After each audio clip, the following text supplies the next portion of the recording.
Gravando aqui antes de terminar o jogo, rapaziada, um amasso do Fluminense no Borussia Dortmund. E pouco importa se o Borussia no finalzinho vai achar uma bola, né? Chutaram uma bola na direção do gol do Fábio, Kobel, do Borussia Dortmund, fechou o gol, Arias jogou demais, Martinelli jogou demais, o Fluminense foi muito superior ao Borussia Dortmund. E aqui não é pachequismo, né? Mas eu diria que é antiviralatismo, né? Da maneira que a imprensa sempre tratou o futebol brasileiro ao longo das últimas décadas.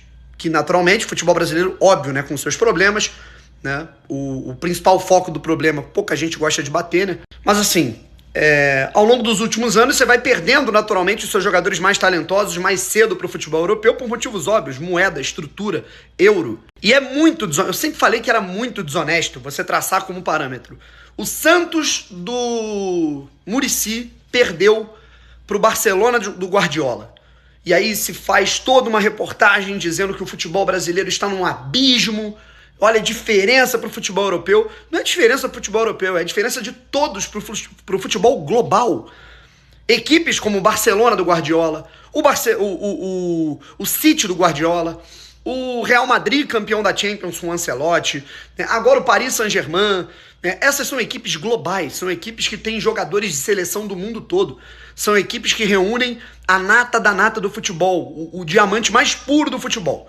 Os jogadores de maior refino técnico estão nessas equipes globais. Uma fica situada em Paris, outra em Madrid, outra em Londres, mas são equipes globais. Não são equipes, digamos, europeias, né? São equipes que têm jogadores do mundo todo, jogadores do Marrocos, jogadores da Coreia, jogadores da Inglaterra, jogadores do Brasil, da Argentina, dos Estados Unidos, do México. Os melhores jogadores do mundo se reúnem nos times que são campeões da Champions. E é lógico que esses times eles estão à frente, né? Não só do futebol brasileiro, das equipes do futebol brasileiro, mas do mundo todo. E aí se usa esse parâmetro para dizer que qualquer equipe do futebol europeu, de uma liga europeia de alto padrão, aniquila qualquer equipe do futebol brasileiro.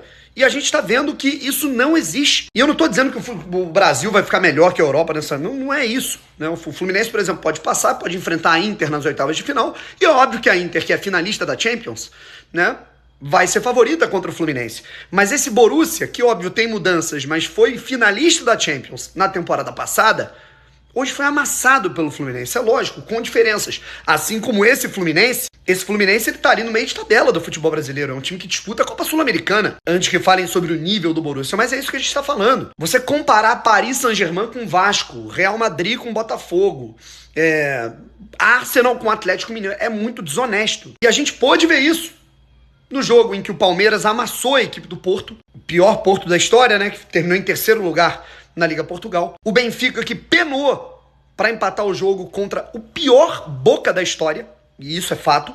É um time que não foi nem para a Sul-Americana, foi eliminado pela primeira vez na história na pré-Libertadores por um time do Peru. E agora o Fluminense, cara, muito criticado pela sua torcida, com muitos problemas, com jogadores ali que não condizem, digamos assim, com o nível que se precisa, né? E a gente viu que faltou isso, né? Por exemplo, no gol perdido ali pelo Everaldo, em algumas possibilidades ali que o John Arias, tocava, não conseguia receber de volta. Fluminense com um pouquinho mais, né?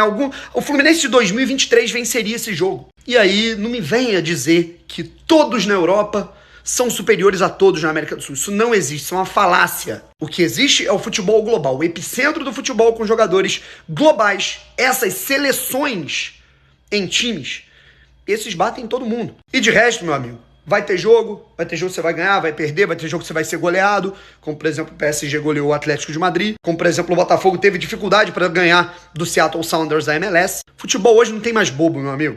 É isso, não existe definição, não existe caixinha, é tudo misturado, né? Não existe você pegar e colocar rótulos em cada um. E essa Copa do Mundo de Clubes é fantástica porque ela redefine tudo isso.